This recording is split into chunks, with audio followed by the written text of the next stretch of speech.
Hello everyone and welcome to 10 Minute School Admission Live Classes. তো আমাদের আজকের biology admission live ক্লাসে আমরা যেটা পড়ব সেটা হচ্ছে বায়োলজির খুবই ইম্পর্ট্যান্ট একটা চ্যাপ্টারের ক্লাস, সেটা হচ্ছে সমন্বয় ও নিয়ন্ত্রণ। তো আমাদের এই ফার্স্ট লাইভ ক্লাসটাতে আমরা সমন্বয় এবং নিয়ন্ত্রণ চ্যাপ্টারটা নিয়ে আলোচনা করব। এটা কিন্তু বায়োলজির সব থেকে ইম্পর্টেন্ট চ্যাপ্টারগুলোর একটা, এবং এই চ্যাপ্টার থেকে দুটা কোয়েশ্চেন মিনিমাম কিন্তু এসেই থাকে। বায়োলজিতে যখন তুমি যে কোনো চ্যাপ্টার পড়বে বা জুওলজির যে কোনো চ্যাপ্টার পড়বে, জুওলজির সবচেয়ে ইম্পর্টেন্ট চ্যাপ্টারগুলোর মধ্যে এই চ্যাপ্টারটা কিন্তু একটা। তাহলে আমাদের কিন্তু যখন বইটা পড়বো আমরা, মানে তোমরা যখন বইটা পড়বে, তোমরা বইটা পড়বার সময় কিন্তু অবশ্যই তোমাদেরকে খেয়াল রাখতে হবে যেন এই চ্যাপ্টারটা তোমরা অনেক বেশি গুরুত্ব দিয়ে পড়ো। তাহলে আমরা এই চ্যাপ্টারটার মধ্যে এখন আমরা এটা নিয়ে আলোচনা করতে চলে যাব। তাহলে এই চ্যাপ্টারে কিছু জিনিস থাকে যে জিনিসগুলো অবশ্যই তোমাকে প্রথমে ভালো মতন জানতে হবে। তুমি যখন এই চ্যাপ্টারটা খুলবে তুমি কিন্তু দেখবে যে এই চ্যাপ্টারে অনেক কিছু আছে, অনেকগুলা টপিক আছে, এবং যখন আমরা জেনারেলি এই চ্যাপ্টার পড়তে যাই তখন আমরা কিন্তু দেখব যে এই টপিকগুলো সবগুলো কভার করা সম্ভব হয় না, এবং তোমরা যখন পড়তে যাও অবজেক্টিভের জন্য তোমাদের হয়তো মনে হবে যে সবটুকুন তোমরা কভার করতে পারছো না, বা কোন পোর্শনটা অবজেক্টিভের জন্য পড়বে তোমরা সেটা বুঝতে পারছো না। তাই আমরা আজকে প্রথমেই সেই জিনিসগুলো পড়ে নিব, বা প্রথমেই সেই জিনিসগুলো জেনে নিব যেগুলো আমাদের জন্য অবজেক্টিভের জন্য ইম্পর্টেন্ট। অর্থাৎ তোমার মেডিকেল অ্যাডমিশন টেস্ট বলো কিংবা ইউনিভার্সিটি অ্যাডমিশন টেস্ট বলো, ইতিমধ্যে তোমাদের ইউনিভার্সিটি অ্যাডমিশন টেস্ট শুরু হয়ে গেছে, তো তোমরা দেখতে পাবে, বুঝতে পারবে যে এই চ্যাপ্টার থেকে অবশ্যই কিছু না কিছু কোয়েশ্চেন আসছে, এবং যে কোয়েশ্চেনগুলো অনেক বেশি ইম্পর্ট্যান্ট হয়। তাহলে আমরা এই চ্যাপ্টারের কোর যে বিষয়গুলো প্রথমে আমাদের মাথায় রাখতে হবে সেগুলোতে চলে যাব। তার মধ্যে এক নম্বরে হচ্ছে ক্রেনিয়াল নার্ভ। ক্রেনিয়াল নার্ভ বা করটিক স্নায়ু। এখন এই যে ক্রেনিয়াল নার্ভ বা করটিক স্নায়ু নিয়ে আমরা পড়বো। এগুলো কি? আমাদের যে করটি, সেখানকার বিভিন্ন ছিদ্রপথ থেকে এই যে স্নায়ুগুলা বের হয় সেগুলাকে আমরা বলি হচ্ছে করটিক স্নায়ু।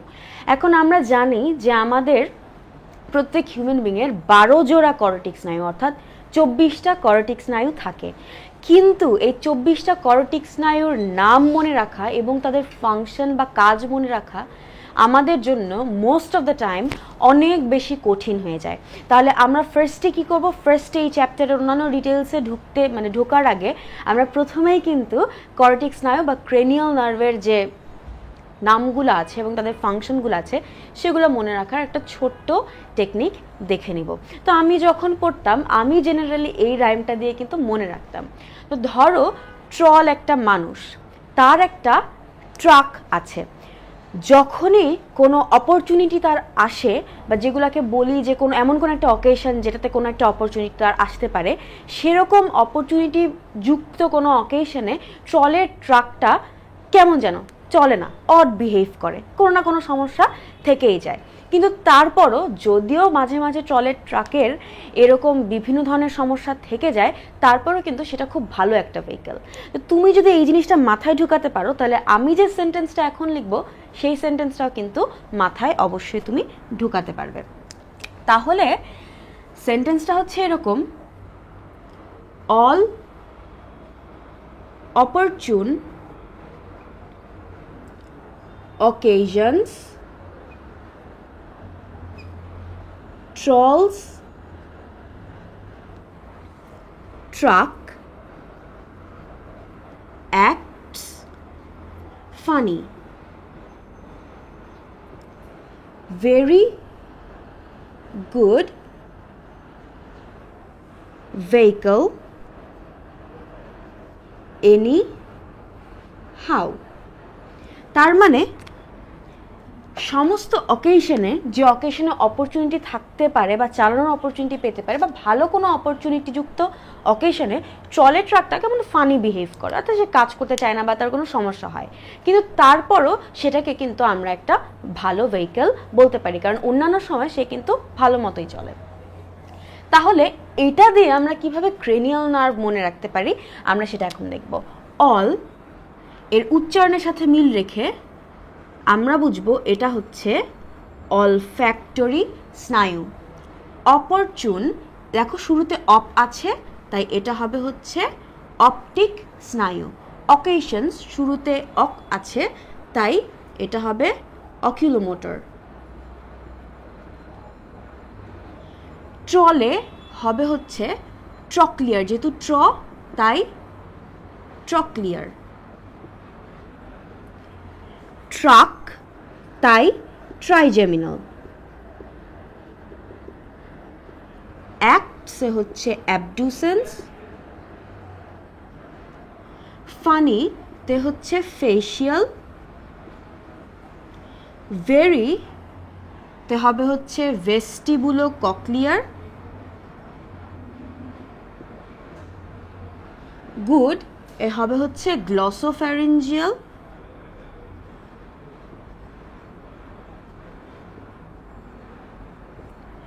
ভেহিকলে হবে হচ্ছে ভেগাস। এনি তে হবে হচ্ছে অ্যাক্সেসরি, যেটাকে আমরা জেনারেলি বলে থাকি স্পাইনাল অ্যাক্সেসরি, মেনলি এনি দিয়ে অ্যাক্সেসরি। অ্যান্ড হাউ এ হচ্ছে হাইপোগ্লসাল। এখন এইখানে খেয়াল করো, আমরা যদি এটাতে এখন নাম্বারিং করি, আমরা জানি যে ক্রেনিয়াল নার্ভ বা করটিক স্নায়ুগুলোকে কিন্তু রোমান নাম্বারে নাম্বারিং করা হয়। তাহলে এটা হবে হচ্ছে 1 নাম্বার, এটা 2 নাম্বার, এটা 3 নাম্বার, এটা 4 নাম্বার, 5 নাম্বার, 6, 7, 8, 9, 10, 11, 12। এই গেল আমাদের 12 জোড়া করটিক স্নায়ুর নাম। তাহলে তোমরা কিন্তু যারা করটিক স্নায়ুর নাম মনে রাখতে পারো না, তাদের জন্য এটা কিন্তু খুব ভালো একটা টেকনিক হতে পারে করটিক স্নায়ুর নামটা মনে রাখার। আমি এটা 2-3 বার পড়লে পড়বার পরেই কিন্তু এই জিনিসটা আমার মাথায় ঢুকে গেছিলো, এবং তখন কিন্তু আমার আর রোমান নাম্বার দিয়ে এই নামগুলো মনে রাখা কঠিন কিছু হয়নি আমার জন্য। কারণ যখন ইউনিভার্সিটিতে কোয়েশ্চেনস আসবে বা বায়োলজি কোয়েশ্চেনস আসবে বিভিন্ন জায়গায়, তখন কিন্তু তোমাদের নামগুলো দেওয়া থাকবে না, তোমাদের কিন্তু বলা হবে যে ধরো অক্ষিগোলকের সঞ্চালন কোন পেশি নিয়ন্ত্রণ করে, কিংবা জিহ্বার সঞ্চালন অক্ষিগোলকের সঞ্চালন কোন নার্ভ নিয়ন্ত্রণ করে, বা জিহ্বার সঞ্চালন কোন নার্ভ নিয়ন্ত্রণ করে বা কন্ট্রোল করছে। তখন কিন্তু অপশনে তোমার এই স্নায়ুর নামগুলো দেওয়া থাকবে না, রোমান নাম্বারগুলো দেওয়া থাকবে। ধরো 3 বললো, 3 নাম্বার লেখা থাকলো, 4, 5, 8 এরকম লেখা থাকলো। তো এই যে জিনিসগুলা, এগুলো কিন্তু মাথায় রাখতে হয়। তো যার কারণে তোমরা রোমান নাম্বার মাথায় রাখলে তোমার কিন্তু মনে রাখতে হবে যে সেই নাম্বারের আন্ডারে কোন নার্ভটা আছে। অ্যান্ড অবশ্যই তোমরা এইভাবে কিন্তু নাম্বারিং করে নার্ভগুলোর নাম অবশ্যই মনে রাখতে পারো, তখন তোমাদের জন্য সহজ হয়ে যাবে। এটা কিন্তু এই চ্যাপ্টারের খুব প্রাইম অবজেক্টিভের একটা সেন্টার, কারণ এই জায়গা থেকে টিচাররা কোনো না কোনো একটা অবজেক্টিভ দিয়েই থাকে, এইচএসসিতেও দেয় কিংবা অ্যাডমিশন টেস্টে যে কোনো একটা সময় কিন্তু এটা দিয়েই থাকে, যার কারণে এটা খুবই ইম্পর্টেন্ট।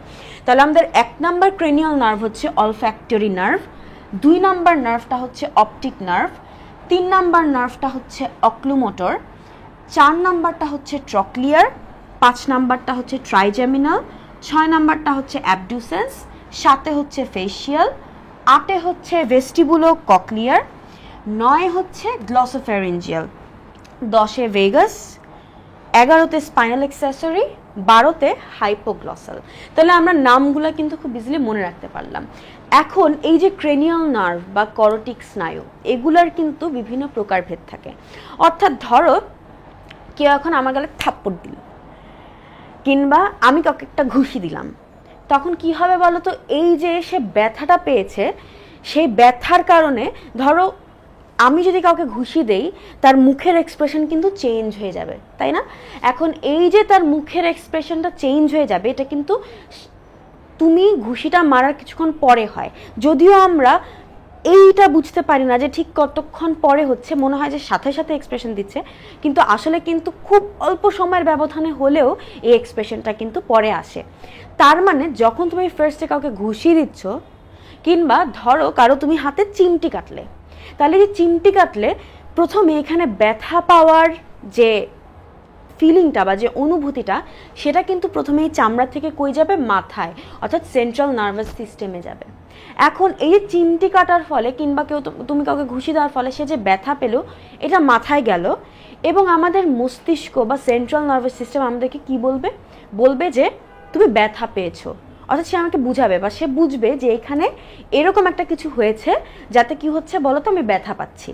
তারপরে সে সেই ব্যথার রিপ্লাই অনুযায়ী সে কী করবে, একটা অর্ডার বা একটা নির্দেশ পাঠাবে। সেটা কই পাঠাবে? এই যে ধরো ঘুষি মারার ফলে তোমার ফেসের এক্সপ্রেশন চেঞ্জ হয়ে যাবে, তোমার বডিটা মুভ করবে, তাই না? তাহলে এই যে চেঞ্জগুলা বা এই যে পেশির চেঞ্জগুলা বা কন্ট্রোলগুলা, এই জিনিসগুলা বা এই রিপ্লাইগুলা বা এই নির্দেশগুলা যে পেশি মুভ করবার ফেসিয়াল যে পেশিগুলো থাকে, তারপরে আমার বডির অন্য জায়গায় যে পেশিগুলো থাকে, সেগুলো মুভ করবার যে অর্ডারটা, সেটা তখন সেন্ট্রাল নার্ভাস সিস্টেম থেকে আসে। এবং কিছু স্নায়ু কি করে, কিছু স্নায়ু এই যে এই যে পেইনটা বা ব্যথার যে অনুভূতিটা, সেটাকে মাথায় নিয়ে যায়। অর্থাৎ সে মেসেজটা পাঠায় যে এই জায়গায় এই জিনিসটা হয়েছে। ব্রেইন তারপর প্রসেস করে, আচ্ছা এটা তাহলে ব্যথার অনুভূতি, তাহলে আমার এখন কোন ধরনের রিপ্লাই দেওয়া উচিত, সেটা ব্রেইন প্রসেস করে। যেরকম কম্পিউটারের সিপিইউ প্রসেসিং করে, আমাদের ব্রেইন সেরকম প্রসেস করে।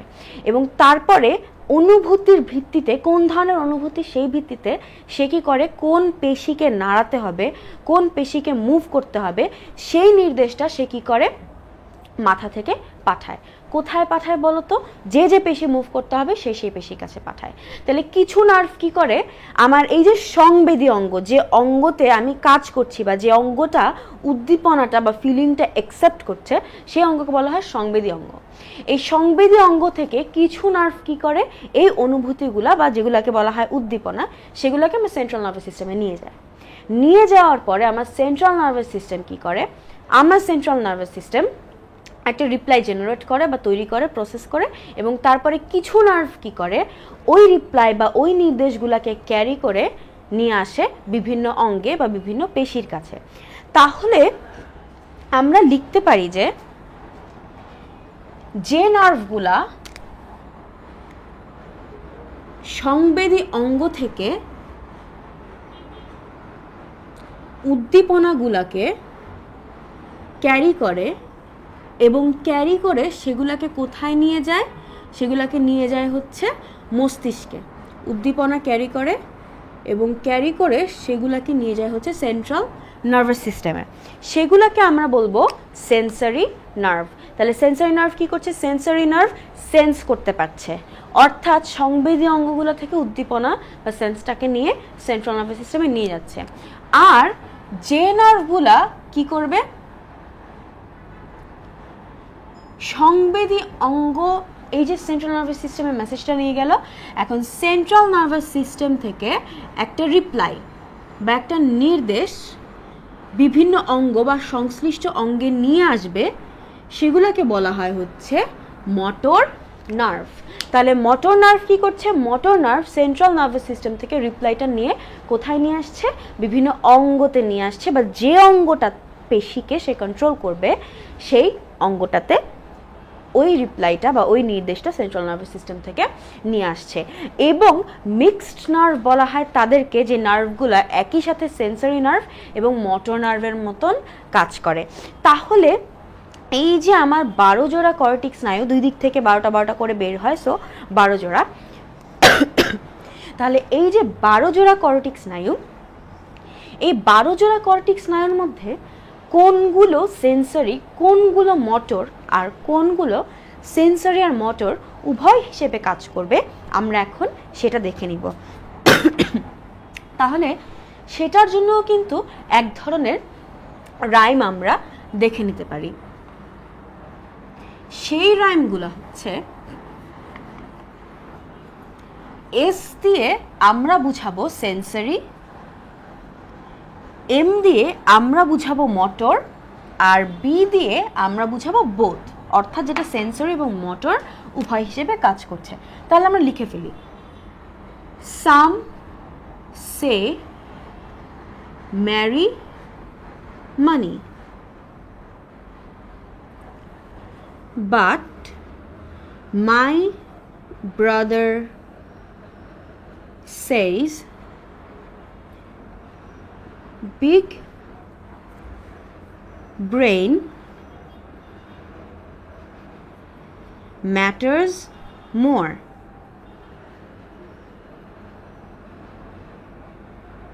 তুমি জাস্ট কি করবে, এই যে আমাদের যে নাম্বারগুলো আছে, অর্থাৎ আমরা রোমান নাম্বার যেগুলো দিয়ে রেখেছি, এই রোমান নাম্বারের আন্ডারে অর্থাৎ এই রোমান নাম্বার বরাবর তোমরা জাস্ট লিখতে থাকবে এই পুরাটা। Some say marry money but my brother says big brain matters more.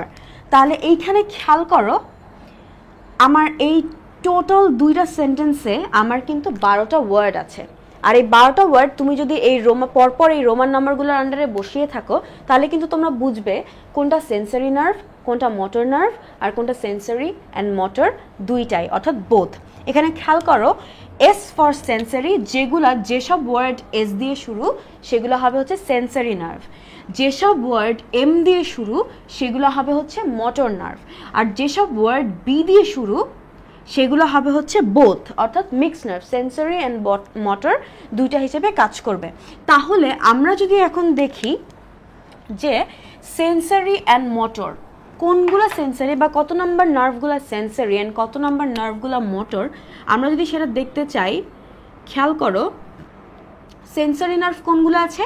1 number nerve অর্থাৎ olfactory nerve sensory, 2 number nerve অর্থাৎ অপটিক নার্ভ যেটা, সেটাও সেন্সরি। তারপর আর কোথায় আছে বলো তো, এই যে 8 নাম্বার নার্ভ যেটা, সেটা হচ্ছে সেন্সরি। আর বাকি কোনো কিছুই সেন্সরি না। দ্যাট মিনস 1, 2, 8, 1 নাম্বার, 2 নাম্বার এবং 8 নাম্বার যে নার্ভগুলো সেগুলো হচ্ছে সেন্সরি নার্ভ। অর্থাৎ তারা কি করবে, অলফ্যাক্টরি নার্ভ, অপটিক নার্ভ এবং ভেস্টিবুলোকক্লিয়ার, যেটার আরেকটা নাম হতে পারে অডিটরি, এই নার্ভগুলো কি করবে, এই নার্ভগুলা সেন্স করবে। অর্থাৎ তারা বিভিন্ন গ্রাহক অঙ্গ থেকে তারা কি করবে বলতো, উদ্দীপনাগুলোকে বা ওই ফিলিংগুলোকে নিবে এবং নিয়ে তারা কি করবে, সেগুলোকে ক্যারি করে ব্রেইন বা সেন্ট্রাল নার্ভাস সিস্টেমের কাছে পাঠিয়ে দিবে। তাহলে সেন্সরি নার্ভ 1 নাম্বার, 2 নাম্বার এবং 8 নাম্বার কি করছে, উদ্দীপনাগুলোকে একটা অ্যাকসেপ্টার অঙ্গ বা গ্রাহক অঙ্গ থেকে ক্যারি করে সেগুলোকে কোথায় নিয়ে যাচ্ছে, সেন্ট্রাল নার্ভাস সিস্টেমে নিয়ে যাচ্ছে। মোটর নার্ভ কোনগুলো দেখো, মোটর নার্ভ হচ্ছে 3 নাম্বার নার্ভ, 4 নাম্বার নার্ভ অর্থাৎ অকিউলোমোটর, ট্রক্লিয়ার, তারপরে অ্যাবডিউসেন্স যেটা হচ্ছে 6 নাম্বার নার্ভ, তারপরে 11 নাম্বার এবং 12 নাম্বার। তাহলে 3, 4, 6, 11, 12 এই কয়টা হচ্ছে মোটর নার্ভ। অর্থাৎ অকিউলোমোটর, ট্রক্লিয়ার, অ্যাবডিউসেন্স, স্পাইনাল অ্যাক্সেসরি, হাইপোগ্লসাল, এই কয়টা নার্ভ হচ্ছে মোটর নার্ভ। অর্থাৎ এই কয়টা নার্ভ কি করবে, এই যে সেন্সরি নার্ভগুলা যে উদ্দীপনাগুলোকে ক্যারি করে আমার মাথায় নিয়ে যাবে বা ব্রেইনের কাছে নিয়ে যাবে, মোটর নার্ভ ব্রেইন থেকে ওই উদ্দীপনাগুলোর ভিত্তিতে রিপ্লাইগুলোকে ক্যারি করে নিয়ে যাবে বিভিন্ন অঙ্গে প্রয়োজনীয় এক্সপ্রেশন দেখাতে বা প্রয়োজনীয় রিয়াকশনগুলো দেখাতে। তাহলে মোটর নার্ভ দেখলাম, তাহলে বোথ অর্থাৎ সেন্সরি এবং মোটর দুইটা হিসেবে কাজ করে কোন নার্ভগুলো, 5 নাম্বার, তারপর 7 নাম্বার, তারপর 9 নাম্বার এবং 10 নাম্বার। অর্থাৎ ট্রাইজেমিনাল, ফেশিয়াল, গ্লসোফ্যারিঞ্জিয়াল এবং ভেগাস, এই কয়টা নার্ভ দুইটা হিসেবেই কাজ করতে পারে। অর্থাৎ তারা একই সাথে, তারা যেমন উদ্দীপনা ক্যারি করে ব্রেইনের কাছে নিয়ে যেতে পারে, তেমন তারা একই সাথে কি করতে পারে বলতো, ব্রেইন থেকে রিপ্লাইগুলোকে নিয়ে বিভিন্ন অঙ্গের কাছে যেতে পারে। তাহলে আমরা এখন আশা করছি আমাদের কাছে ক্লিয়ার হয়ে গেল, আমরা এটাও মনে রাখতে পারবো যে কোনগুলো সেন্সরি, কোনগুলো মোটর, কোনগুলো মিক্সড অর্থাৎ বোথ। আবার আমরা এটাও মনে রাখতে পারবো যে কোন নার্ভটা কত নাম্বার নার্ভ, সেটাও আমরা আশা করি এর মাধ্যমে ভালো মতন করে মনে রাখতে পারবো। এখন আমরা যেটা দেখব সেটা হচ্ছে এই নার্ভগুলার ফাংশনের কিছু কিছু তুমি কিভাবে মাথায় রাখতে পারো। কোনো নার্ভ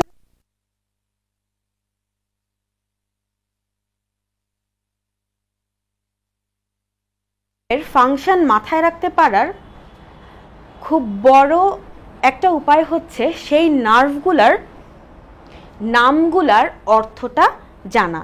অর্থাৎ তোমার নার্ভগুলার নামের অর্থটা জানতে হবে যদি তুমি চাও যে সেই নার্ভগুলার ফাংশন ঠিক মতন বুঝতে। তাহলে আমরা কিভাবে অর্থটা মাথায় রাখতে পারি সেটা আমরা একটু দেখে নিব। এখন নামের অর্থ যদি আমরা জানতে পারি, তাহলে আমাদের জন্য অনেক বেশি ভালো হবে। তো ফার্স্টে আমরা কি দিয়ে স্টার্ট করব? আমরা প্রথমেই স্টার্ট করব হচ্ছে অলফ্যাক্টরি দিয়ে। এখন এই যে অলফ্যাক্টরি নার্ভ, এই অলফ্যাক্টরি নার্ভটার নামটা তোমাদেরকে কিন্তু খেয়াল করতে হবে। অলফ্যাক্টরি নার্ভ যেটা, সেটা দেখো অলফ্যাক্টরি। এই ওয়ার্ডটা কিন্তু এসেছে একটা ল্যাটিন ওয়ার্ড থেকে। তোমরা যদি দেখতে চাও বা তোমরা যদি খুঁজো, তোমরা কিন্তু বুঝতে পারবে এই অলফ্যাক্টরি একটা ল্যাটিন ওয়ার্ড থেকে এসেছে, এবং সেই ল্যাটিন ওয়ার্ডটা হচ্ছে অলফেসার। ওকে, তো এই যে অলফেসার ওয়ার্ডটা থেকে অলফ্যাক্টরি ওয়ার্ডটা এসেছে, এটার মানে কি? এটার অর্থ হচ্ছে টু স্মেল, অর্থাৎ ঘ্রাণ নেওয়া। তাহলে আমরা বলতে পারি যে অলফ্যাক্টরি অর্থ হচ্ছে ঘ্রাণ নেওয়া, অর্থাৎ সে কিসের সাথে কানেক্টেড থাকবে? ঘ্রাণ নেওয়ার সাথে সে কানেক্টেড থাকবে। অর্থাৎ এই যে অলফ্যাক্টরি নার্ভটা, সেটা কি করবে বলো তো? সেটা ঘ্রাণের উদ্দীপনাটা বা ঘ্রাণের সেন্সটাকে ক্যারি করে নিয়ে যাবে সেন্ট্রাল নার্ভাস সিস্টেমে। তাহলে অলফেসার একটা ল্যাটিন ওয়ার্ড, এবং এটার অর্থ হচ্ছে টু স্মেল, অর্থাৎ ঘ্রাণ নেওয়া। তাহলে অলফ্যাক্টরি এমন এক ধরনের নার্ভ যেটা কি করবে? ঘ্রাণ নিবে বা ঘ্রাণের সেন্সটাকে মাথায় নিয়ে যাবে। আর আমরা জানি এটা 1 নাম্বার নার্ভ, তাহলে এটা অবশ্যই কি করবে? যে সেন্সরি, অর্থাৎ সে জাস্ট সেন্ট্রাল নার্ভাস সিস্টেমে এই ঘ্রাণের উদ্দীপনাটাকে নিয়ে যাবে। এখন খেয়াল করো, অলফ্যাক্টরির পরে কোন নার্ভটা ছিল বলো তো? অলফ্যাক্টরির পরে ছিল হচ্ছে অপটিক নার্ভ। অপটিক নার্ভটা কি করবে দেখো? অপটিক নার্ভ হচ্ছে এমন একটা নার্ভ যেটা হচ্ছে আমাদের চোখে দৃষ্টির উদ্দীপনাটাকে আমাদের সেন্ট্রাল নার্ভাস সিস্টেমে নিয়ে যাবে। এখন এই অপটিক, এই ওয়ার্ডটা এসেছে একটা গ্রিক ওয়ার্ড থেকে, গ্রিক ওয়ার্ড অপটোস থেকে।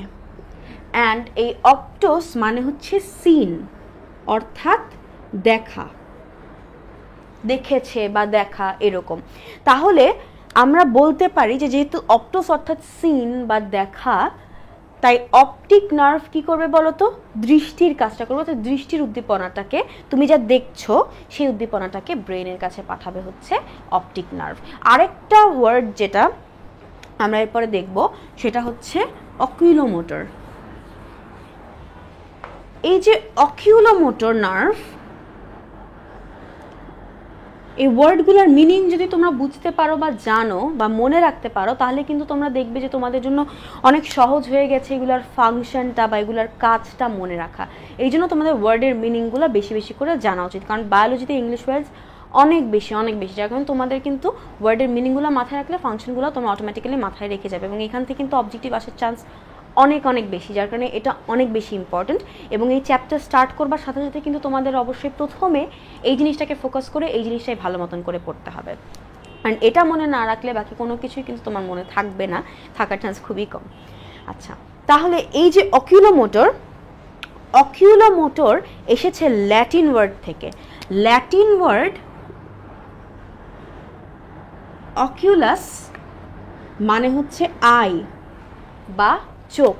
তাহলে অকিউলাস হচ্ছে একটা ল্যাটিন ওয়ার্ড যেটার অর্থ হচ্ছে আই বা চোখ। সেই অকিউলাস থেকে এসেছে অকিউলো পোর্শনটা। আর মোটর মানে কি? মোটর বলতে বোঝায় মুভমেন্ট।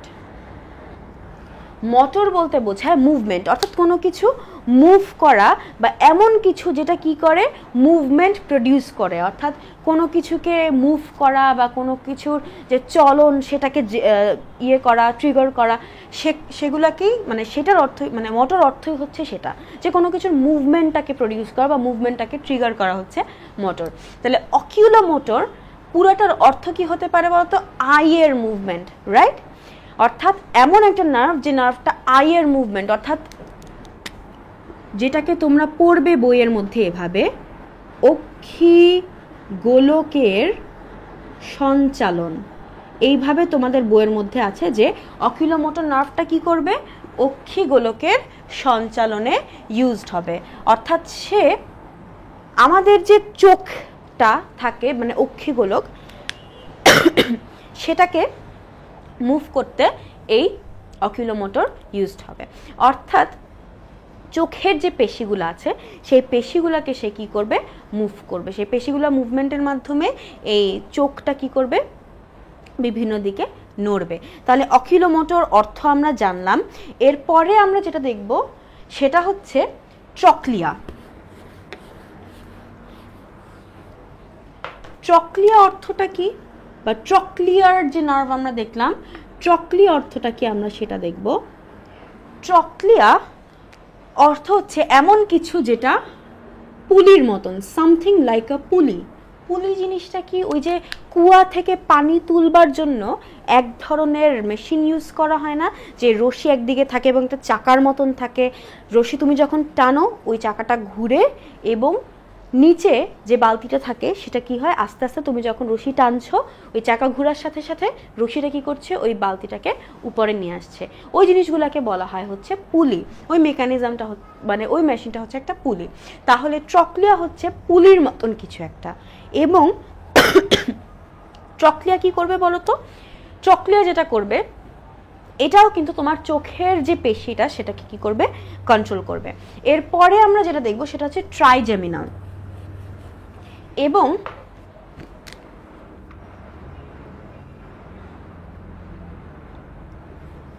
ট্রাইজেমিনাল, এখানে এই যে ট্রাইজেমিনাল এই ওয়ার্ডটা এসেছে ট্রাইজেমিনাস থেকে। এবং ট্রাইজেমিনাস মানে কি, ট্রাইজেমিনাস এমন একটা ওয়ার্ড যেটার মানে হচ্ছে three born at the same time. তোমরা ট্রিপলেট শুনেছো না? ট্রাইজেমিনাস অর্থ হচ্ছে ট্রিপলেট, অর্থাৎ যখন একই সময়ে, জেমিনাস মানে হচ্ছে একই সময়ে জন্ম নেওয়া, এবং ট্রাই মানে হচ্ছে তিন। তার মানে যখন তিনটা জিনিস একই জায়গায় অরিজিনেট করে বা একই জায়গায় তৈরি হয় সেটাকে বলা হয় হচ্ছে ট্রাইজেমিনাস। সেখান থেকে এসেছে হচ্ছে ট্রাইজেমিনাল। তার মানে ট্রাইজেমিনাল যে নার্ভ, এটার তিনটা পোর্শন বা তিনটা শাখা থাকবে। প্রথমটা হবে হচ্ছে অপথ্যালমিক, দ্বিতীয়টা হবে হচ্ছে ম্যাক্সিলারি, আর তৃতীয়টা হবে হচ্ছে ম্যান্ডিবুলার। এখন এই যে ম্যাক্সিলা, ম্যান্ডিবল, এগুলো কোনটা? আমাদের উপরের চোয়ালকে আমরা বলি ম্যাক্সিলা, নিচের চোয়ালটাকে আমরা বলি হচ্ছে ম্যান্ডিবল, যেটা আমরা মুভ করতে পারি সেটা হচ্ছে ম্যান্ডিবল, উপরের চোয়ালগুলো হচ্ছে ম্যাক্সিলা। এখন অপথ্যালমস আমরা দেখেছি যে অপটিক যখন আমরা পড়েছি, অপটোস মানে আমরা দেখেছি হচ্ছে সিন বা দেখা, কোনো কিছু দেখেছে। আবার অকিউলাস মানে আমরা দেখেছি হচ্ছে আই বা চোখ। তেমন অপথ্যালমস, অপথ্যালমস মানেও কিন্তু আই বা চোখ। তাহলে অপথ্যালমস মানে হচ্ছে আই বা চোখ। তাহলে অপথ্যালমস মানে হচ্ছে চোখ।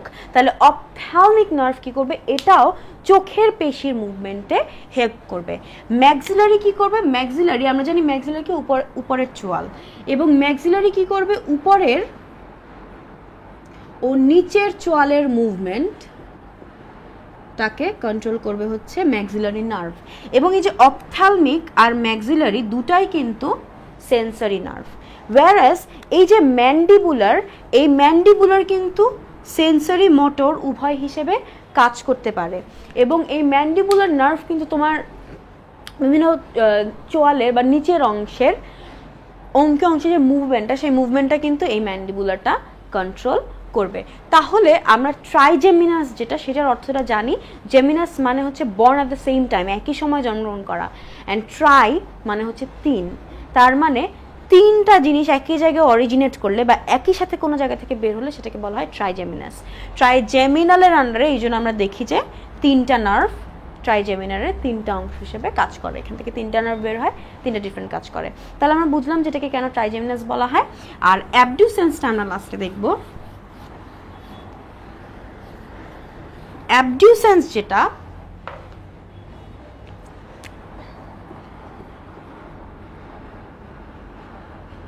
কাউকে তার বাসা থেকে বাইরে কেউ নিয়ে চলে গেল, অর্থাৎ এই যে কিডন্যাপিং, কিডন্যাপিংয়ের আরেকটা ওয়ার্ড কি বা আরেকটা সিনোনিম কি, অ্যাবডাক্ট করা,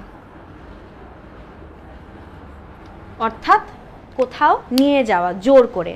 আটক করে জোর করে নিয়ে যাওয়া, অ্যাবডাক্ট করা অর্থাৎ কিডন্যাপ করা, সেইখান থেকে এসেছে অ্যাবডুসেন্স। এখন কেন আমরা এটা বলছি, এই যে ধরো একটা বাচ্চা, তাকে তার বাসা থেকে ধরে অনেকগুলো খারাপ লোক কী করলো, ধরে বেঁধে কোথাও নিয়ে পালিয়ে চলে গেল জোর করে, সেটাকে বলা হবে এই বাচ্চাটাকে কিডন্যাপ করা বা অ্যাবডাক্ট করা, সেখান থেকে এসেছে অ্যাবডিউসেন্স। তাহলে এখানে কী কিডন্যাপ হচ্ছে বা কী অ্যাবডাক্ট করা হচ্ছে? এটা যেটা করছে সেটা হচ্ছে চোখের আউটওয়ার্ড মুভমেন্ট, যেটাকে বলা হয় চোখের আউটওয়ার্ড মুভমেন্ট। আউটওয়ার্ড মুভমেন্ট মানে কি? আউটওয়ার্ড মুভমেন্ট মানে এই যে ধরো তুমি নাকের দিকে তাকিয়ে থাকা হচ্ছে ইনওয়ার্ড মুভমেন্ট, যখন চোখটা বা অক্ষিগোলকটা নাক থেকে দূরে তাকানো থাকে, ধরো সাইডে তাকানো আছে, সেটাকে বলা হবে আউটওয়ার্ড মুভমেন্ট। যেমন ধরো আমি যখন ডান দিকে তাকাচ্ছি, আমার ডান চোখটা কিন্তু আমার নাকের থেকে দূরে তাকাচ্ছে, নাকের অপোজিট দিকে তাকাচ্ছে, কিন্তু আমার বাম চোখটা নাকের অপোজিট দিকে তাকাচ্ছে, কিন্তু আমার ডান চোখটা কি করছে বলো তো, নাকের দিকে তাকাচ্ছে। দ্যাট মিনস তুমি যখন সাইডওয়েজ তাকাও, একটা চোখ নাকের দিকে, আরেকটা চোখ নাকের বিপরীত দিকে তাকাচ্ছে। তাহলে এই যে চোখটা বাইরের দিকে তাকাচ্ছে বা আউটওয়ার্ড মুভ করছে, এটাকে বলা হয় চোখের বাইরের দিকে মুভমেন্টটাকে বলা হয় চোখের আউটওয়ার্ড মুভমেন্ট। এবং এই যে বাইরে নিয়ে যাওয়া, তখন পেশিটাকে টান দিয়ে পেশিটার এমনভাবে কাজ করে বা এমনভাবে অ্যাবডিউসেন্স নার্ভ চোখের পেশিকে কন্ট্রোল করে যে কি করে, চোখটা সাইডের দিকে বা বাইরের দিকে মুভ করতে তখন সক্ষম হয়। এবং চোখের অনেকগুলো পেশি আছে, যেটা তোমাদের বইয়ে দেওয়া আছে, যে বিভিন্ন ধরনের রেকটাস দেওয়া আছে, যে medial rectus, superior rectus, inferior rectus, lateral rectus.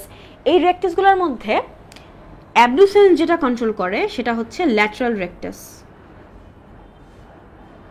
অর্থাৎ ল্যাটারাল, এর সাথে সাথে বলেই ফেলি, চোখের যে পেশিগুলো, বিভিন্ন পেশি চোখের বা অক্ষিগোলকের বিভিন্ন সাইড কন্ট্রোল করে বা অক্ষিগোলকের মুভমেন্টের বিভিন্ন সাইড কন্ট্রোল করে। যেমন ধরো যেটা দেওয়া আছে মিডিয়াল রেকটাস, মিডিয়াল রেকটাস কি করবে, চক্ষু কোটরের, অর্থাৎ এই যে কোটরটার মধ্যে আমার চোখটা আছে সেটাকে বলা হয় চক্ষু কোটর বা চক্ষু কোটর।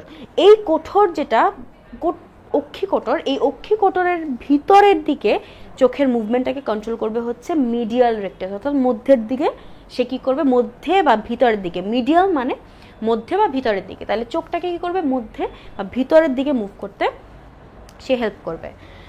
ল্যাটারাল রেকটাস, ল্যাটারাল মানে তোমরা জানো, তোমরা যখন প্রথম চ্যাপ্টার পড়েছো, প্রাণী জগতের যে প্রথম চ্যাপ্টারটা তোমরা পড়েছো জুওলজিতে, ওই চ্যাপ্টারে তোমরা দেখেছো যে বিভিন্ন পাশ বা বিভিন্ন সাইড নিয়ে আলোচনা করা হয়েছিল, superior, inferior, dorsal, ventral, anterior, posterior, lateral. তো তোমরা আশা করি এই টার্মগুলোর সাথে পরিচিত। ল্যাটারাল অর্থাৎ হচ্ছে পাশে, তার মানে ল্যাটারাল রেকটাস কী করবে, যেটা করবে সেটা হচ্ছে চক্ষু গোলককে কোটরের বাইরের দিকে, কোটরের বাইরের দিকে মুভ করতে বা বাইরের দিকে মুভ করতে সক্ষম করার যে ক্যাপাবিলিটিটা, সেটা কিন্তু আসে হচ্ছে এই ল্যাটারাল রেকটাসের মুভমেন্টের কারণে। তাহলে ল্যাটারাল রেকটাস হচ্ছে এমন পেশি যেটা কি করবে, চক্ষু গোলকটাকে যে কোটরটার আছে সেটার বাইরের দিকে মুভ করতে হেল্প করবে। এই যে সাদা অংশটা বা যে গোল অংশটা, সেটা হচ্ছে অক্ষিগোলক বা চক্ষু গোলক, যেটাই বলা হয় অক্ষিগোলক, চক্ষু গোলক। আর যে হলো অংশটার মধ্যে এই গোল বলের মতন জিনিসটা আছে, যেটাকে আমরা চোখ বলি, সেটা হচ্ছে চক্ষু কোটর বা অক্ষি কোটর। তাহলে অ্যাবডিউসেন্স আমরা দেখলাম, অ্যাবডিউসেন্স কি করে, চক্ষু পেশি বা ল্যাটারাল রেকটাস যে পেশি সেটাকে নিয়ন্ত্রণ করে। তেমন তোমরা আরও দেখতে পারবে যে গ্লসোফ্যারিঞ্জিয়াল থাকে। গ্লসাস মানে হচ্ছে জিহ্বা, ফ্যারিংস মানে হচ্ছে গলবিল। তাহলে গ্লসোফ্যারিঞ্জিয়াল কি করবে, গ্লসোফ্যারিঞ্জিয়াল হচ্ছে জিহ্বা এবং গলবিলের পেশির মুভমেন্টটাকে কন্ট্রোল করবে গ্লসোফ্যারিঞ্জিয়াল। আর অপর দিকে যে ভেগাস নার্ভ, সেই ভেগাস নার্ভের আন্ডারে কিন্তু 4টা শাখা থাকে বা 4টা নার্ভ থাকে। কি কি থাকে, ল্যারিঞ্জিয়াল, কার্ডিয়াক, গ্যাস্ট্রিক আর পালমোনারি। ভেগাসের আন্ডারে 4টা শাখা থাকে, ল্যারিঞ্জিয়াল, কার্ডিয়াক, গ্যাস্ট্রিক আর পালমোনারি। এখন তোমরা অনেক সময় হয়তো মনে রাখতে পারবে না যে কোনটা কোন জায়গায় মানে উদ্দীপনা বহন করছে বা কোন জায়গা থেকে উদ্দীপনা নিয়ে আসছে। আমরা জানি ভেগাস নার্ভ যেটা, সেই ভেগাস নার্ভ কিন্তু মিক্স নার্ভ, অর্থাৎ একই সাথে উদ্দীপনা নিয়ে যায় বা রিপ্লাইটা নিয়ে যায় এবং রিপ্লাইটা সেখান থেকে মাথায় কিন্তু নিয়েও আসে, বা উদ্দীপনাটাকে নিয়ে আসে এবং রিপ্লাইটাকে নিয়ে যায় একই সাথে। তাহলে যে ল্যারিঞ্জিয়াল, এটা আসছে হচ্ছে ল্যারিংস থেকে। ল্যারিংস কি? ষড়যন্ত্র। তাহলে এটা ষড়যন্ত্র থেকে উদ্দীপনা নিয়ে সেন্ট্রাল নার্ভাস সিস্টেমে যাবে, সেন্ট্রাল নার্ভাস সিস্টেম থেকে রিয়াকশন নিয়ে বা রিপ্লাই নিয়ে ষড়যন্ত্রে আসবে। কার্ডিয়াক, কার্ডিয়াক মানে আমরা জানি অবশ্যই কি হৃৎপিণ্ড। সে কী করবে? হৃৎপিণ্ড, কার্ডিয়াক মানে হচ্ছে হার্ট রিলেটেড, তাহলে সে অবশ্যই কী করবে? হার্ট বা হৃৎপিণ্ডের কাজটাকে নিয়ন্ত্রণ করবে। গ্যাস্ট্রিক, গ্যাস্ট্রিকটা কী করবে? গ্যাস্ট্রিক যেটা করে অবশ্যই আমরা জানি গ্যাস্ট্রিক জুস বা গ্যাস্ট্রিক জুস কই থাকে? পাকস্থলীতে। তাইলে সে কী করবে? পাকস্থলীর প্রাচীর এর পেশিটাকে কন্ট্রোল করবে। আর পালমোনারি মানে হচ্ছে ফুসফুস, সে কী করবে? আমরা জানি পালমোনারি মানে ফুসফুস সংক্রান্ত, তাইলে সে কী করবে? ফুসফুস এর পেশি গুলাকে কন্ট্রোল করবে। তাহলে এই যে ভেগাস নার্ভের আন্ডারে এই যে 4টা শাখা আছে, সেই 4টা শাখার নাম দেখলে আমরা নামটাকে রিলেট করতে পারি অন্য বিভিন্ন অঙ্গের সাথে, এবং তুমি যদি জাস্ট অর্থটা বুঝো, নামের অর্থ বুঝলেই তুমি ফাংশন বুঝে যাবে যে সে কে কোন কাজটা করছে। তাহলে তোমাদের জন্য কিন্তু আলাদা করে ফাংশন মুখস্থ করার কোনো দরকারই নাই, তোমরা কিন্তু জাস্ট নামের অর্থটা জানলেই তোমরা বুঝে যাবে যে ফাংশনগুলো কী কী। এবং শুধু নামের অর্থ শুধু এই চ্যাপ্টারের জন্য প্রয়োজন তা কিন্তু না, তোমরা যখন যারা মেডিকেলে পড়বে কিংবা বায়োলজি বিভিন্ন সেক্টর নিয়ে পড়বে তখন কিন্তু এগুলো অনেক বেশি প্রয়োজন, যার কারণে তোমার জানতে হবে তুমি যে ওয়ার্ডটা বলছো বা যে টার্মটা ইউজ করছো, মেডিকেল টার্ম বা বায়োলজিক্যাল টার্ম, সেই টার্মটার অর্থটা কিন্তু জানা অনেক বেশি ইম্পর্টেন্ট। কারণ অর্থ জানলে তোমার কিন্তু একই সাথে দেখা যাবে যে তোমার আর কাজগুলা বা ফাংশনগুলা মুখস্থ করার দরকার হচ্ছে না, সেটা এমনিতেই তোমার মাথায় ঢুকে যাবে। তাহলে আমরা এই নার্ভগুলার বিভিন্ন নাম দেখতে পাচ্ছি, আর যে কয়টা বললাম না সেগুলো তোমাদের হোমওয়ার্ক, যে সেগুলো তোমরা খুঁজে বের করবে সেগুলার অর্থ কি কি হতে পারে। যেমন স্পাইনাল অ্যাক্সেসরি, হাইপোগ্লসাল। হাইপোগ্লসাল কিন্তু তোমরা কিছুটা টের পেতে পারো, কারণ গ্লসাস মানে কি বলো তো? গ্লসাস মানে হচ্ছে জিহ্বা, আমি বলেছি। তাহলে গ্লসাল কি কি কাজ করতে পারে তোমাদের কিন্তু সেটা জানা উচিত। তো এখন তোমাদের যে জিনিসটা বলবো সেটা হচ্ছে এরপরে যে দুটা পার্ট আছে তোমাদের বইয়ে, সেটা হচ্ছে চোখের গঠনটা বা স্ট্রাকচারটা এবং কানের যে স্ট্রাকচারটা। তো চোখের গঠন বা স্ট্রাকচারের ক্ষেত্রে কিছু জিনিস মাথায় রাখতে হয়। কি কি জিনিস মাথায় রাখতে হয়? প্রথমত যেটা চোখের গঠনের মধ্যে ইম্পর্টেন্ট সেটা হচ্ছে করয়েড অঞ্চল। এবং তোমরা যখনই চোখের গঠন, কানের গঠন পড়বে, এগুলো বড় বড়, কিন্তু এগুলো থেকে সব জিনিস পড়ার দরকার নেই। এগুলো থেকে যে যে অংশ তোমরা দেখবে বোল্ড করে লেখা আছে সেই অংশগুলো কিন্তু পড়া অনেক বেশি ইম্পর্টেন্ট। যেমন ধরো করয়েড, এখন এই যে করয়েড যে অংশ, এখানে কি কি থাকে? আইরিস, পিউপিল, সিলিয়ারি বডি, তারপরে সাসপেন্সরি লিগামেন্ট, এগুলো কি কি, এগুলোর নাম কি কি, এই জিনিসগুলো কিন্তু পড়া অনেক বেশি ইম্পর্টেন্ট। এবং করয়েডের কাজ, যে করয়েড কি করে সেটা কিন্তু জানা দরকার। এবং তারপরে যেটা অনেক বেশি ইম্পর্টেন্ট, অ্যাকচুয়ালি করয়েডের থেকে বেশি ইম্পর্টেন্ট, তাই আমি 3 স্টার দিলাম, সেটা হচ্ছে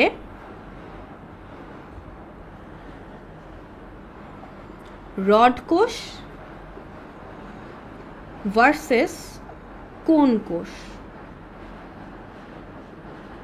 তাহলে রড কোষ আর কোন কোষের যে ডিফারেন্সটা, এই পার্থক্যটা কিন্তু পড়া বা জানা অনেক বেশি ইম্পর্টেন্ট।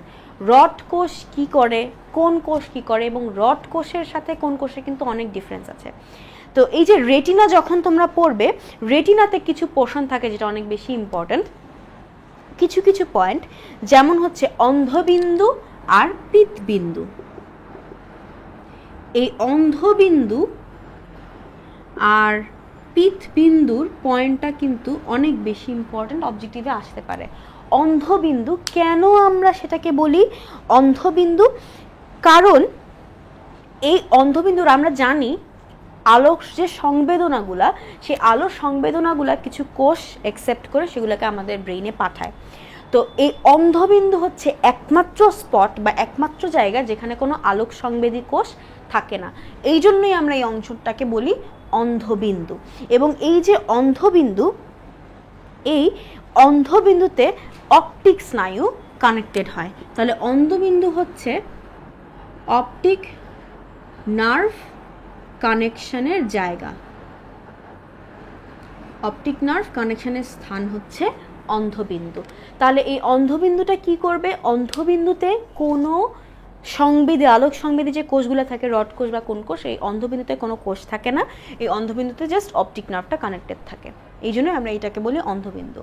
আর পিতবিন্দুর আরেকটা নাম আছে যেটাকে বলা হয় ফোবিয়া সেন্ট্রালিস। এই নামটা কিন্তু মনে রাখা খুব ইম্পর্টেন্ট। পিতবিন্দুকে বলা হয় ফোবিয়া সেন্ট্রালিস।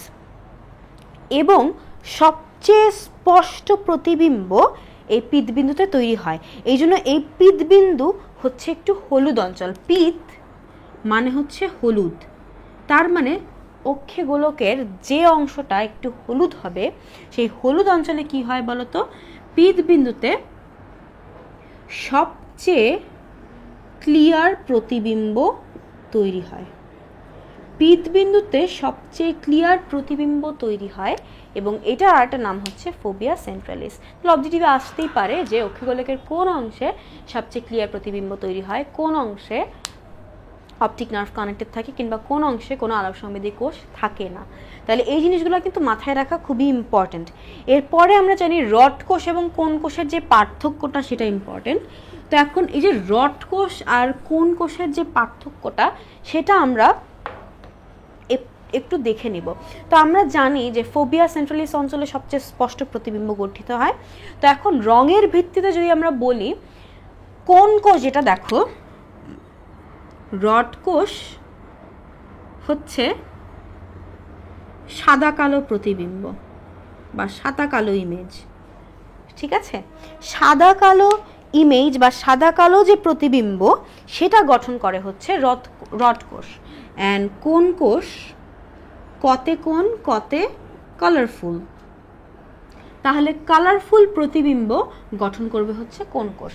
তাহলে রড কোষ হচ্ছে সাদা কালো প্রতিবিম্ব এবং কতে কালারফুল, কতে কোন। তাহলে কোন কোষ করবে হচ্ছে কালারফুল প্রতিবিম্ব তৈরি।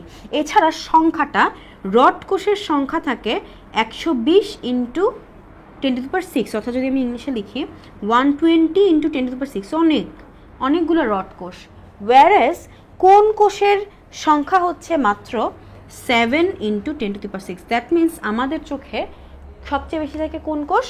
রড কোষটা আমাদের চোখে সবচেয়ে বেশি থাকে এবং কোন কোষটা আমাদের চোখে তার চেয়ে অনেক অনেক কম থাকে।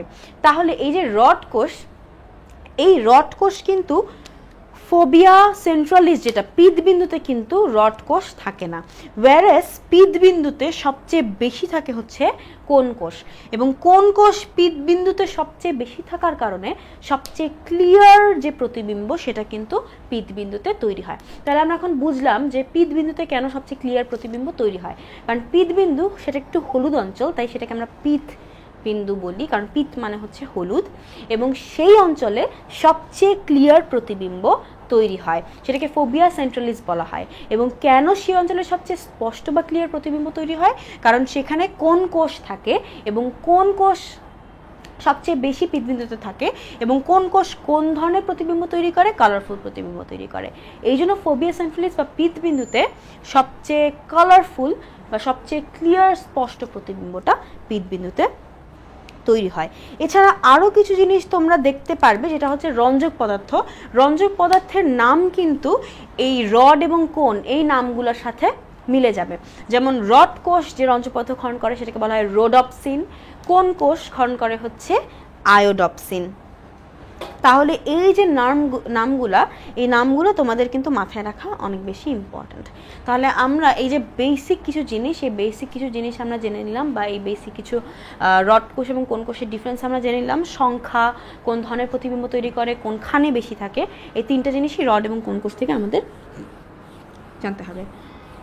তাহলে চোখের ক্ষেত্রে এই কয়েকটা জিনিসই অনেক বেশি ইম্পর্টেন্ট, বা এই কয়েকটা পয়েন্টই অনেক বেশি ইম্পর্টেন্ট। দর্শন কৌশল বা উপযোজনের থেকে এই জিনিসগুলো কিন্তু অনেক বেশি ইম্পর্টেন্ট হয়। এরপরে আমরা যেটা দেখব সেটা হচ্ছে কানের অংশ। এখন যদি আমরা কানের গঠন বা কানের অংশ নিয়ে পড়তে চাই, তাহলে কি কি অংশ বা কানের মধ্যে কি কি অংশ আমরা পড়বো, আমরা এখন সেই জিনিসটা দেখে নিব। তাহলে কানের কি কি অংশ আমরা পড়তে পারি, সবচেয়ে বেশি ইম্পর্টেন্ট হচ্ছে মধ্যকর্ণ আর অন্তকর্ণ। বহিকর্ণের থেকেও মধ্যকর্ণ এবং অন্তকর্ণ অনেক অনেক বেশি ইম্পর্টেন্ট। তাহলে মধ্যকর্ণ বা মিডল ইয়ার, যেটা মিডল ইয়ারে তোমরা খেয়াল করবে এক ধরনের নালীর কথা বলা হচ্ছে, যেটা হচ্ছে ইউস্টেশিয়ান নালী। এটা খুবই ইম্পর্টেন্ট একটা নালী। ইউস্টেশিয়ান নালী কিন্তু তোমার মধ্যকর্ণ থেকে শুরু হয়ে একদম গলবিল বা ফ্যারিংস, নেজোফ্যারিংস, যেটা নাকের যে ফ্যারিংস বা গলবিলটা থাকে সেটা পর্যন্ত বিস্তৃত থাকে। এবং যখন ঠান্ডা লাগে তখন কিন্তু তোমার মনে হয় যে তোমার নাকের কোনো একটা অংশ পুরো বন্ধ হয়ে গেছে, তুমি শ্বাস নিতে পারছো না ঠিক মতন, বা তোমার বায়ু চলাচল ঠিক মতন হচ্ছে না। যেমন আমার এখন ঠান্ডা লেগেছে এবং খুব ভালো রকম ঠান্ডা লাগার কারণে আমার কিন্তু কোথায় ব্লক হয়েছে জানো, ইউস্টেশিয়ান নালীতে। এই যে ইউস্টেশিয়ান নালী থাকে, ইউস্টেশিয়ান নালীতে একটা ব্লকেজ তৈরি হয় ঠান্ডা লাগলে, যেখানে তোমার মনে হবে যে তোমার নাকের এই জায়গাটা বা মাঝখানের জায়গাটা টোটাল ভারী ভারী মনে হবে এবং তোমার মাথা ব্যথা করা শুরু করবে। তাহলে ঠান্ডা লাগলে ইউস্টেশিয়ান নালীটা কিন্তু ব্লক হয়ে যায় মাঝে মাঝে পানি দিয়ে বা এরকম অন্যান্য বিভিন্ন জিনিস, লিকুইড বা অন্যান্য বিভিন্ন জিনিসে তোমার এই ইউস্টেশিয়ান নালীটা কিন্তু ব্লক হয়ে যাবে। তাহলে এরপরে আমরা যে জিনিসটা দেখব সেটা হচ্ছে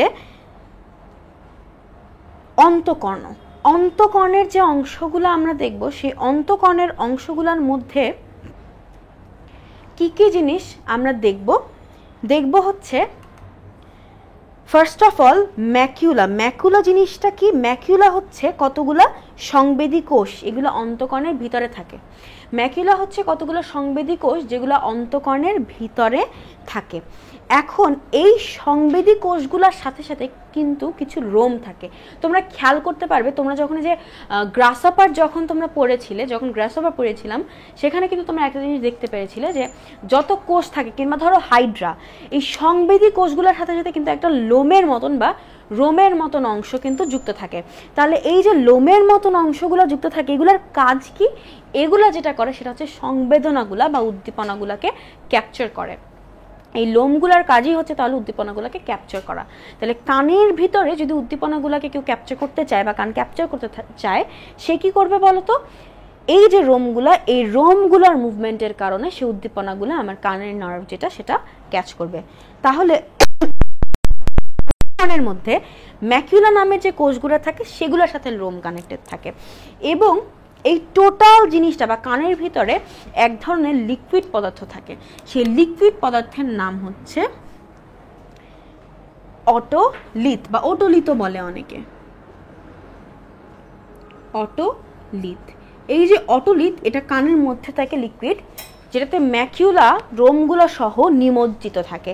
এবং এই অটোলিথের মধ্যে কিন্তু অনেক বেশি পরিমাণে থাকে হচ্ছে ক্যালসিয়াম কার্বনেট।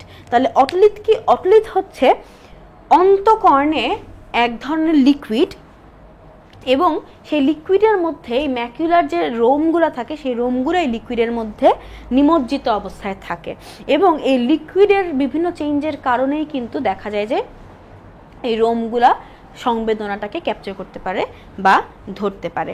এর পরের যে অংশটা, আরেকটা যে কাজ করে এই রোমগুলা মিলে আর এই কোষগুলা মিলে আর অটোলিথ মিলে, সেটা হচ্ছে মাথার পজিশনটাকে ঠিক রাখে বা ব্যালেন্সটাকে ঠিক রাখে।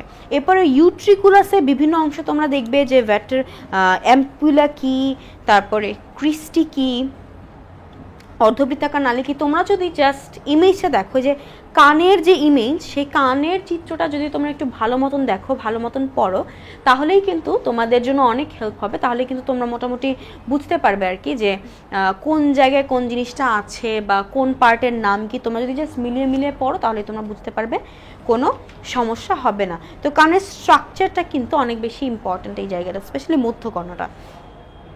এখন মধ্যকর্ণটা তো আমরা দেখলাম যে কানের কি কি পোর্শন ইম্পর্টেন্ট, এটা একটু কম ইম্পর্টেন্ট অন্যান্য জিনিসের থেকে। এরপরে আমরা আরও বেশি ইম্পর্টেন্ট, অর্থাৎ খুব ইম্পর্টেন্ট, এই চ্যাপ্টার খুব ইম্পর্টেন্ট টপিকগুলোর দুইটা টপিকের মধ্যে সেকেন্ড টপিক যেটা, প্রথমটা তো আমরা দেখেছি ক্রেনিয়াল নার্ভ, সেকেন্ড টপিক যেটা আমরা মুভ করবো সেটা হচ্ছে অন্তঃক্ষরা গ্রন্থি বা হরমোন। তাহলে হরমোনের যে টপিকটা থাকে, সেই হরমোনের টপিকটা আমরা কিভাবে পড়বো আমরা সেটা দেখে নিব। হরমোনের মধ্যে আমরা জানি আমাদের বিভিন্ন ধরনের অন্তঃক্ষরা গ্রন্থি থাকে, যেমন hypothalamus, pituitary gland, thyroid, parathyroid, thymus. এই যে অন্তঃক্ষরা গ্রন্থিগুলো আমাদের থাকে, এগুলো থেকে কি কি হরমোন বের হয় আমরা সেই জিনিসগুলো এখন দেখে নিব। তো আমরা ফার্স্টলি প্রথমে যেটা দেখব সেটা হচ্ছে পিটুইটারি গ্ল্যান্ড, যেটা সেই পিটুইটারি গ্ল্যান্ড থেকে কোন কোন হরমোন বের হয় আমরা সেটা দেখব। পিটুইটারি গ্ল্যান্ডের যে অংশ, পশ্চাৎ পিটুইটারি থেকে কিছু হরমোন বের হয়, আবার পিটুইটারি গ্রন্থির সামনে থেকে কিছু হরমোন বের হয়। তাহলে আমরা প্রথমে যে জিনিসটা দেখব সেটা হচ্ছে এই যে পিটুইটারি গ্ল্যান্ড, সেই পিটুইটারি গ্ল্যান্ডের মধ্যে সম্মুখ পিটুইটারি অর্থাৎ পিটুইটারি গ্রন্থির সামনের অংশ থেকে কোন কোন হরমোন বের হয় আমরা সেটা দেখে নিব। তো এই জায়গায় আমরা দুই ধরনের হরমোন খেয়াল করব। পিটুইটারি গ্রন্থির যে হরমোনগুলো সেটা দুই ধরনের কাজ করে। প্রথমত কিছু কিছু হরমোন একদম ডাইরেক্টলি কোনো না কোনো অঙ্গের উপর গিয়ে সেটার উপর প্রভাব বিস্তার করবে, সেগুলো হচ্ছে ডাইরেক্ট হরমোন। তাহলে ডাইরেক্ট হরমোন যেগুলা, সেই ডাইরেক্ট হরমোনগুলা ডাইরেক্ট অঙ্গের উপর কাজ করবে। আর যেগুলোকে বলা হয় ট্রপিক হরমোন, সেই ট্রপিক হরমোন কি করবে? ট্রপিক হরমোনগুলা অন্য অন্তঃক্ষরা গ্রন্থিগুলোর উপরে প্রভাব বিস্তার করবে। তাহলে দেখো, যেগুলো ডাইরেক্ট হরমোন কি করবে? ডাইরেক্টলি কোনো না কোনো একটা অঙ্গের উপরে গিয়ে সেটার উপর প্রভাব বিস্তার করবে বা সেটার উপর কাজ করবে। আর যেগুলো ট্রপিক হরমোন, সেই ট্রপিক হরমোন কি করবে? অন্যান্য বিভিন্ন অন্তঃক্ষরা গ্রন্থির উপরে কাজ করবে, যেন সেই অন্তঃক্ষরা গ্রন্থিগুলো তাদের হরমোনগুলোকে রিলিজ করতে পারবে। যে জেনারেলি স্টিমুলেটিং হরমোনগুলো ট্রপিক হরমোন হয়। তাহলে আমরা দেখে নিই পিটুইটারি গ্রন্থির হরমোনগুলা। প্রথমে আমরা যেটা দেখব সেটা হচ্ছে সম্মুখ পিটুইটারি গ্রন্থির হরমোন। সম্মুখ পিটুইটারি গ্রন্থির হরমোনগুলোকে আমরা প্রথমে দেখব। তাহলে সম্মুখ পিটুইটারি গ্রন্থির কি কি হরমোন থাকে সেটা কিভাবে মনে রাখবে? ফ্ল্যাট পেগ, এটা দিয়ে তুমি মাথায় রাখতে পারবে যে সম্মুখ পিটুইটারি গ্রন্থিতে কি কি হরমোন থাকে। আমরা দেখে নেই কোনটাতে কি হয়। এফএ হচ্ছে এফএসএইচ, ফলিকল স্টিমুলেটিং হরমোন, যেটা তোমাদের বই আছে তোমরা দেখতে পারবে। এলএ হচ্ছে এলএইচ, লুটিনাইজিং হরমোন। এতে হচ্ছে এসিটিএইচ, অ্যাড্রেনো কর্টিকোট্রপিক হরমোন। তারপরে টিতে হচ্ছে আরেকটা হরমোন, যেটা হচ্ছে টিএসএইচ, থাইরয়েড স্টিমুলেটিং হরমোন, থাইরয়েডকে স্টিমুলেট করবে। পিতে হচ্ছে যেটাকে বলা হয় হচ্ছে প্রোল্যাকটিন, বা এই প্রোল্যাকটিনের আরেকটা নাম আছে যেটা হচ্ছে লুটিওট্রপিক হরমোন। লুটিওট্রপিক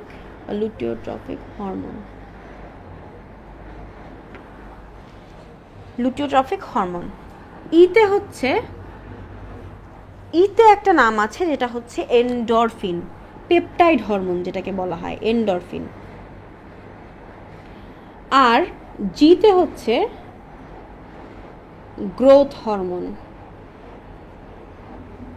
যেগুলো হচ্ছে সোম্যাটোট্রপিক হরমোন যেটাকে বলা হয়, বা গ্রোথ হরমোন। ওকে, তাহলে গ্রোথ হরমোন বা সোম্যাটোট্রপিক হরমোন বলা হয়। তাহলে এই যে ফ্ল্যাট, এইগুলা জেনারেলি হয় হচ্ছে ট্রপিক হরমোন। আর পেগ যেটা, এগুলো জেনারেলি হয় হচ্ছে direct hormone.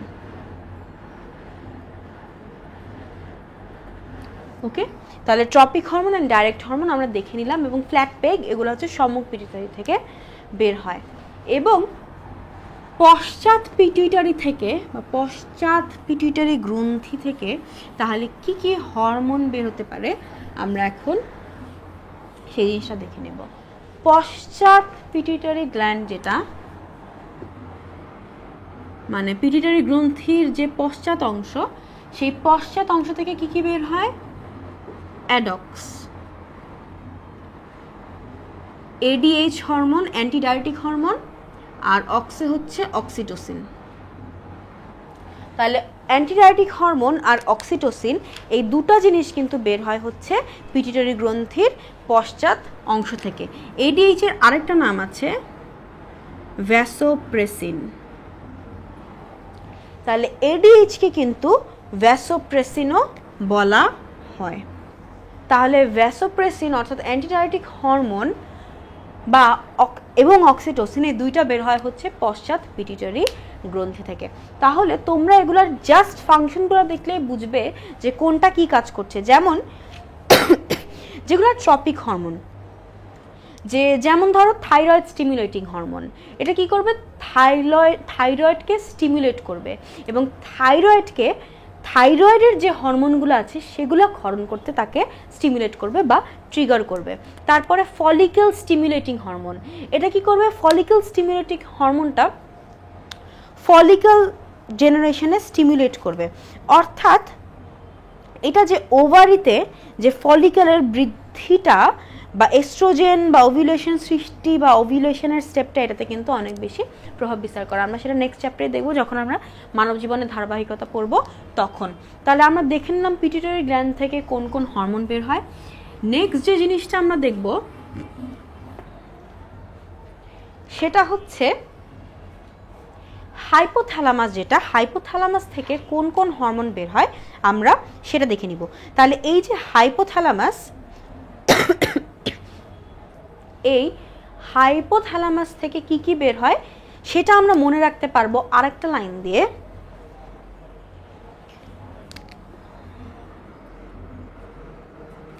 The DG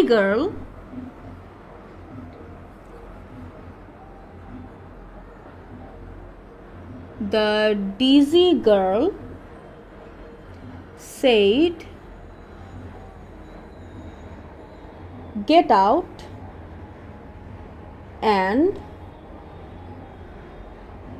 cried." The dizzy girl said, "Get out and cried." তাহলে the dizzy girl said, "Get out and cried." এটা দিয়ে কি হয় দেখো তো? দা দিয়ে যেটা হয় সেটা হচ্ছে thyrotrophin releasing hormone. Thyrotrophin releasing hormone, TRH যেটাকে বলা হয়। আর এই যে হাইপোথ্যালামাস থেকে যে হরমোনগুলো নিঃসৃত হচ্ছে বা যে হরমোনগুলো বের হচ্ছে, এই জন্য এইগুলাকে কিন্তু অনেক সময় আগে বলা হতো রিলিজিং ফ্যাক্টর, বা এই যে হরমোনগুলা হাইপোথ্যালামাস থেকে বের হয় এগুলাকে কিন্তু বলা হয় রিলিজিং ফ্যাক্টর। এগুলার অনেকগুলা কিন্তু পিটুইটারি গ্রন্থির উপর প্রভাব ফেলে তার হরমোনগুলাকে নিঃসৃত করার জন্য। তাহলে থাইরোট্রফিন রিলিজিং হরমোন আমরা দেখলাম দা দিয়ে। ডিজি দিয়ে কি? ডিজি দিয়ে হচ্ছে ডোপামিন। গার্ল দিয়ে কি? গার্ল দিয়ে আমরা দেখব হচ্ছে growth hormone releasing hormone, GHRH। Growth hormone যেটা পিটুইটারি গ্রন্থি থেকে বের হয়, রিলিজিং হরমোন। দ্যাট মিনস এই GHRH কি করবে? GHRH পিটুইটারি গ্রন্থির উপর প্রভাব ফেলবে, তাতে পিটুইটারি গ্রন্থি তার গ্রোথ হরমোনটাকে রিলিজ করবে। এরপরে সেইডে কি? সেইডে হচ্ছে সোম্যাটোস্ট্যাটিন। Get out. গেট আউটে কি? গেট আউটে হচ্ছে গোনাডোট্রফিন রিলিজিং হরমোন, GO তে হচ্ছে গোনাড। গোনাডোট্রফিন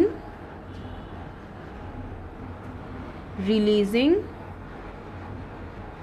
হরমোন হচ্ছে গেট আউটে। এরপরে cried.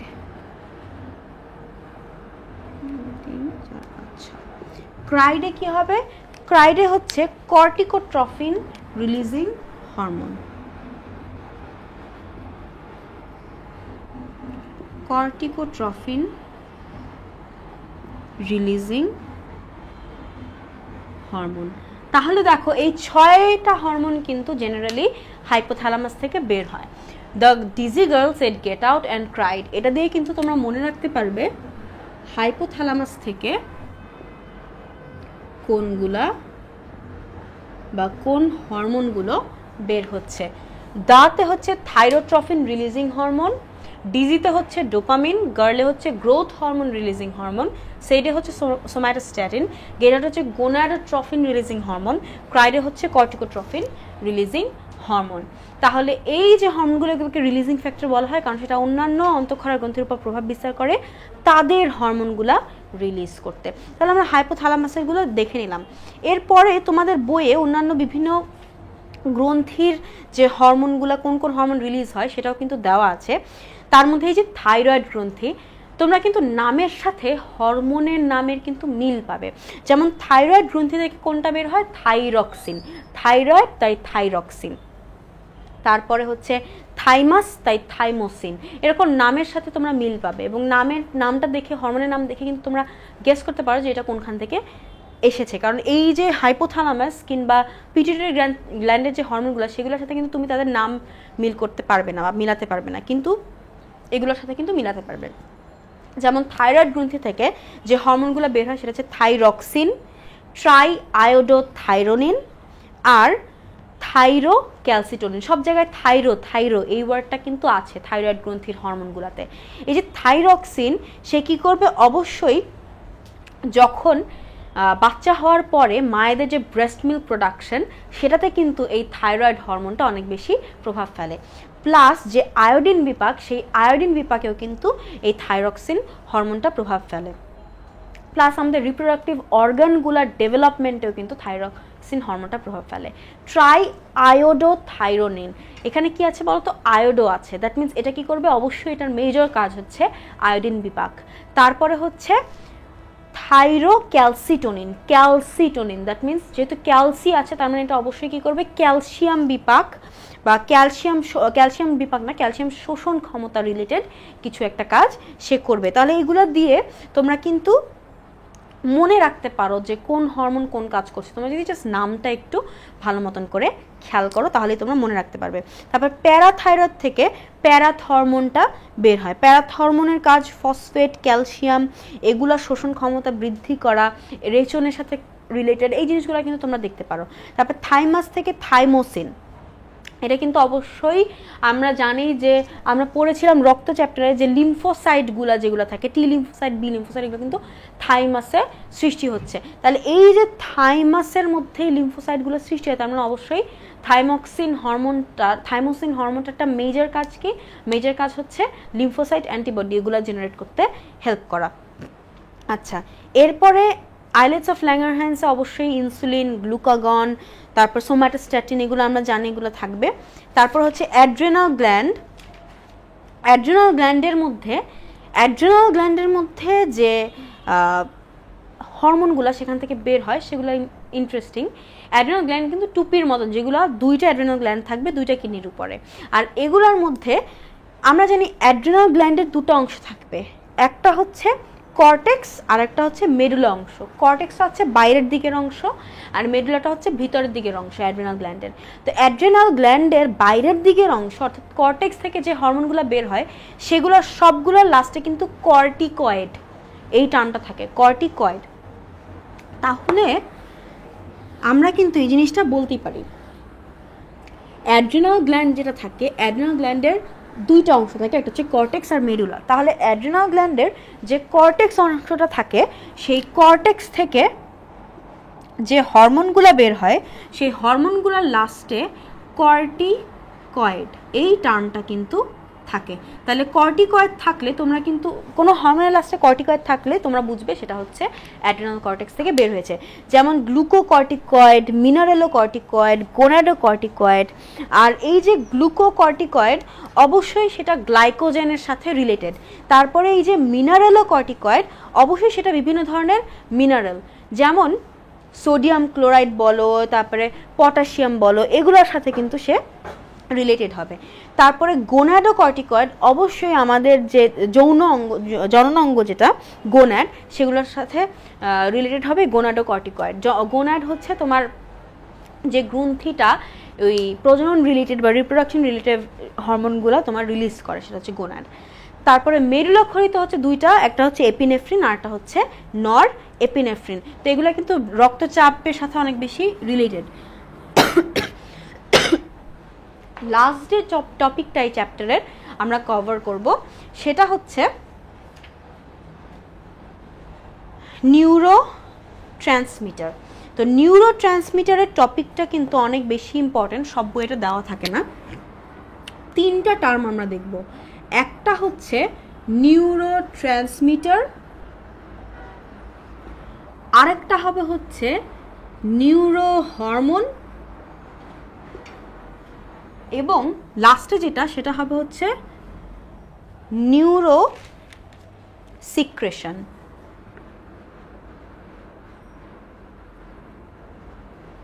Neuro transmitter, neuro hormone, neuro secretion. এখন ফার্স্টে নিউরো ট্রান্সমিটার কি? আমরা জানি সিন্যাপস কি, যে ধরো এই যে কোনো একটা নার্ভ আমরা দেখেছি, আমরা যে স্নায়ুকোষ পড়তাম, ধরো এটা হচ্ছে একটা স্নায়ুকোষ, এবং এই যে স্নায়ুকোষ, এই স্নায়ুকোষ থেকে বের হয় অ্যাক্সন, এবং তারপরে এই যে সিনাপস, এটার সাথে কানেক্টেড হয় হচ্ছে আরেকটা স্নায়ুকোষ, রাইট? এখান দিয়ে আরেকটা স্নায়ুকোষ থাকে যেটা কানেক্টেড হয়। ওকে, তাহলে এই যে সিনাপস অঞ্চল, এই সিনাপস অঞ্চলে এই যে দেখো একটা সিনাপসের সাথে কয়টা তোমার স্নায়ুকোষ কানেক্টেড থাকে? 2টা স্নায়ুকোষ কানেক্টেড থাকে।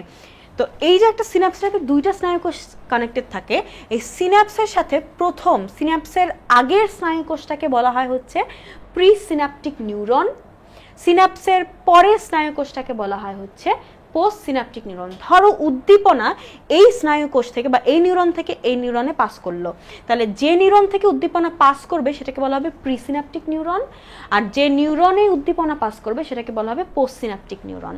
তাহলে নিউরো ট্রান্সমিটার হচ্ছে এমন ধরনের রাসায়নিক বস্তু, যেই রাসায়নিক বস্তুই এই উদ্দীপনাটাকে প্রি সিনাপটিক নিউরন থেকে পোস্ট সিনাপটিক নিউরনে ক্যারি করে নিয়ে যাবে। তাহলে সিনাপসের সাথে 2টা নিউরন কানেক্টেড থাকে, যে নিউরন থেকে উদ্দীপনা যাবে সেটা হচ্ছে প্রিসিনাপটিক নিউরন, যে নিউরন উদ্দীপনাটাকে ক্যাপচার করবে সেটাকে বলা হবে পোস্ট সিনাপটিক নিউরন।